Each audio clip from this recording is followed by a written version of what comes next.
Well, as we said, it's been a busy and headline-making day in Washington, at the White House, and on Capitol Hill. Senator John McCain has been focusing on how foreign policy will play out in this new administration, even as President Trump continues to rehash the election and his claim on voting fraud. I spoke to Senator McCain earlier.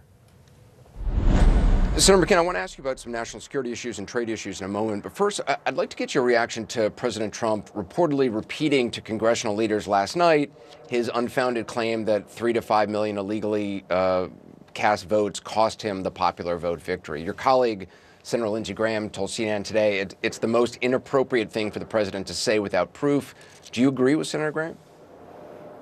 Well, I obviously have seen no evidence of illegal voting, but my focus has been on national security, getting General Mattis in as Secretary of Defense, working with Pompeo, doing those issues that are national security.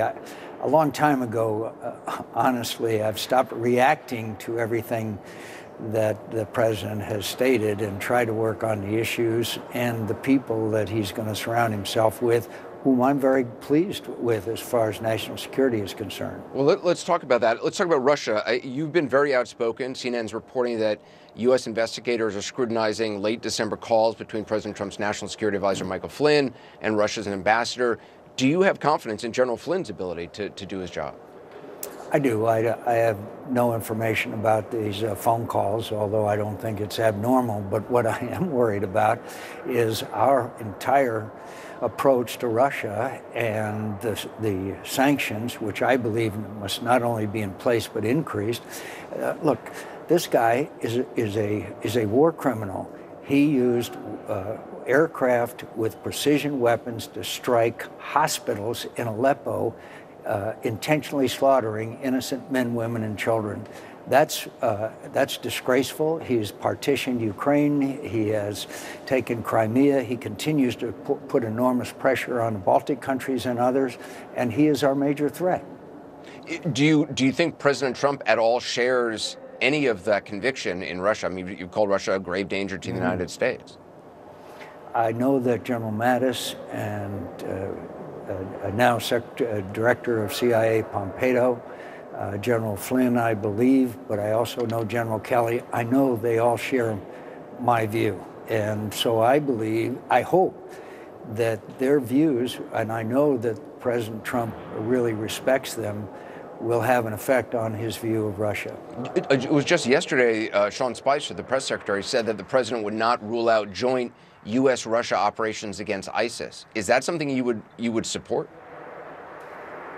I would be deeply disturbed if such a thing were happening. Let me just give you the example.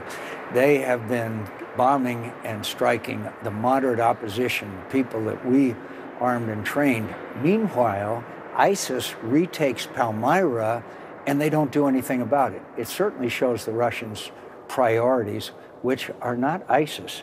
They are to consolidate Bashar Assad in power and consolidate their now significant, in fact, in some ways, the most powerful role in the Middle East. That's a long, long way from when they got thrown out of Egypt in 1973. So do you think, in a sense, partnering with Russia allegedly against ISIS, are you saying that would be tantamount to partnering with the Assad regime and I guess by extension Iran? Of course. Of course. I mean, does anybody believe now that Bashar Assad is going to willingly leave power? I would remind you that it was then President Obama that said Assad must go. It's not a matter of when but whether it's a matter of when. And now there has been tacit accommodation to the realities on the ground. And the realities on the ground are that the Free Syrian Army and our efforts to assist them have been totally negated because of a total failure of Obama policies and strategies. There has been none, and we're paying a very heavy price for it. In Iraq, the president the other day reiterated his thought about taking Iraq's oil. He said, we didn't do it before, maybe we'll have another chance to do it, or words to that effect. Does that make any sense to you, the notion of the U.S. taking the oil of a sovereign nation that we are allied with? No. No. I don't get it. And that's not something you heard from General Mattis or anything else. I mean, I haven't heard any, military personnel actually talking about taking the oil? Well, first of all, I don't know exactly how you would do it, but no, I have not heard any of his national security advisors mention the topic. In fact, I hadn't heard the president mention it until he sort of did the other day. Right. Yeah, it was the first time I'd heard him mention it since during the campaign. I'm curious whether it's Russia or Iran or China, any number of potential hotspots.